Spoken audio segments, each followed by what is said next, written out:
Hello दोस्तों, मेरा नाम है Raghav Sharma. 0 to entrepreneurship series chapter 5 legal foundations में आपका स्वागत है। अब अगर आप बिजनेस शुरू करने की सोच रहे हैं या प्लान कर रहे हैं तो आज का वीडियो आपके लिए बहुत इंपॉर्टेंट होने वाला है।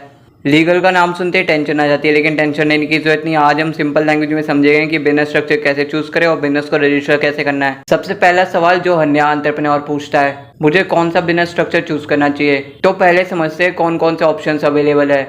इसमें ज़्यादा कॉम्प्लेक्सिटी नहीं डालेंगे, क्योंकि एक बात याद रखो, ज़्यादा सोचोगे तो सोचते ही रह जाओगे। सबसे पहला ऑप्शन है सोल प्रोप्राइटरशिप, मतलब कि पूरा का पूरा बिजनेस आप ही संभाल रहे हो और प्रॉफिट लॉस आपके हाथ में है। सिंपल है, कोई फॉर्मल रजिस्ट्रेशन नहीं होती, लेकिन रिस्क भी पूरा का पूरा आपका होता है। जैसे मेरे एक फ्रेंड ने एक बार सोल प्रोप्राइटरशिप चालू किया और बोला, भाई साहब सब कुछ मेरे हाथ में है। मैंने कहा हाँ, लेकिन प्रॉफिट से ज़्यादा डेप्थ हुआ तो सब कुछ तेरे हाथ से निकल भी सकता है। फिर आती है एलएलसी, यानी कि लिमिटेड लायबिलिटी कंपनी। ये एक तरह का सेफ्टी नेट है, आपके पर्सनल एसेट्स अलग हो जाते हैं बिजनेस की लायबिलिटी से। मतलब अगर बिजनेस में कुछ भी गड़बड़ हुई तो आपका घर नहीं जाएगा। और फिर आते हैं कॉरपोरेशन, जैसे रिलायंस या टाटा। ये थोड़ा एडवांस लेवल है। जब आपको शेयर्स इशू करने होते हैं, स्टॉक मार्केट में एंट्री करनी होती है, तब कॉरपोरेशन काम आता है। मुकेश अंबानी ने सिर्फ बिजनेस चालू नहीं किया, उन्होंने एक लीगल एम्पायर खड़ा किया। क्विक टिप, आप सोलो एंटरप्रेन्योर हो तो प्रोप्राइटरशिप या एलएलसी पर फोकस करो, और अगर पार्टनर के साथ शुरू कर रहे हो तो पार्टनरशिप भी कंसीडर कर सकते हो।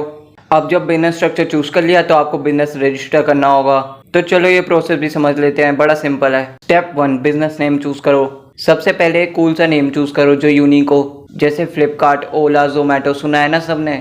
नाम वैसा रखो जो मार्केट में गूंज करे। और हाँ, एक टिप देता हूँ, नाम डिसाइड करते ही डोमेन भी रजिस्टर कर लो, क्योंकि आजकल ऑनलाइन प्रेजेंस सब कुछ है। Step 2, government registration. अब ये स्टेप स्ट्रक्चर पे डिपेंड करता है। अगर सोल प्रोप्राइटरशिप है तो सिर्फ एक ट्रेड लाइसेंस या लोकल बिजनेस परमिट लेना पड़ता है, लेकिन अगर एलएलसी है तो आर्टिकल्स ऑफ ऑर्गेनाइजेशन फाइल करना होगा।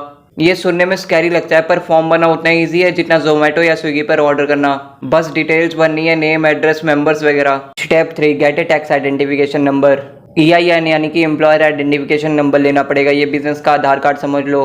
इसके बिना टैक्स फाइल नहीं कर पाओगे, एम्प्लॉयज हायर नहीं कर पाओगे और बैंक अकाउंट भी नहीं खुलेगा। जितनी जल्दी हो सके EIN ले लो, वरना इनकम टैक्स अंकल कभी भी दरवाजे पर नॉक कर सकते हैं। Step 4, register for state and local taxes. Her state की अपनी टैक्स रूल्स होते हैं, तो इंश्योर करो कि सेल्स टैक्स, परमिट्स या लोकल बिजनेस टैक्स रजिस्ट्रेशन हो गई हो, नहीं तो प्रॉब्लम हो सकती है। Step 5, licenses and permits. हर बिजनेस को कुछ ना कुछ परमिट्स चाहिए होते हैं। अगर फूड बिजनेस है तो हेल्थ परमिट, अगर ऑनलाइन स्टोर है तो GST रजिस्ट्रेशन भी लगता है। Step 6, open a business bank account. Last step, एक अलग से बिजनेस बैंक अकाउंट खुलवा लो। इससे आपके पर्सनल और बिजनेस ट्रांजेक्शन सेपरेट हो जाएगी और अकाउंटिंग ईजी हो जाएगी, वरना आपको भी कंफ्यूजन हो जाएगी ये पिज्जा का बिल पर्सनल था या ऑफिस का। तो दोस्तों, अब आते हैं इस चैप्टर के कंक्लूजन पे। आपको अब पता चल गया होगा कि बिजनेस कैसे सेटअप करते हैं, कौन सा स्ट्रक्चर चूज करना और रजिस्ट्रेशन कैसे करना है। रिमेंबर, बिजनेस शुरू करना ईजी है, लेकिन उसे लीगली ठीक तरीके से सेटअप करना और भी इम्पोर्टेंट है। एक बात याद रखो, a legally strong business is like a strong foundation for a building. अगर फाउंडेशन वीक हुई तो बिल्डिंग कभी भी गिर सकती है। तो इस चैप्टर में बस इतना ही। मैं आपसे जल्दी मिलूंगा एक और नए चैप्टर के साथ। तब तक के लिए stay wealth wise, do subscribe wealth wise Raghav.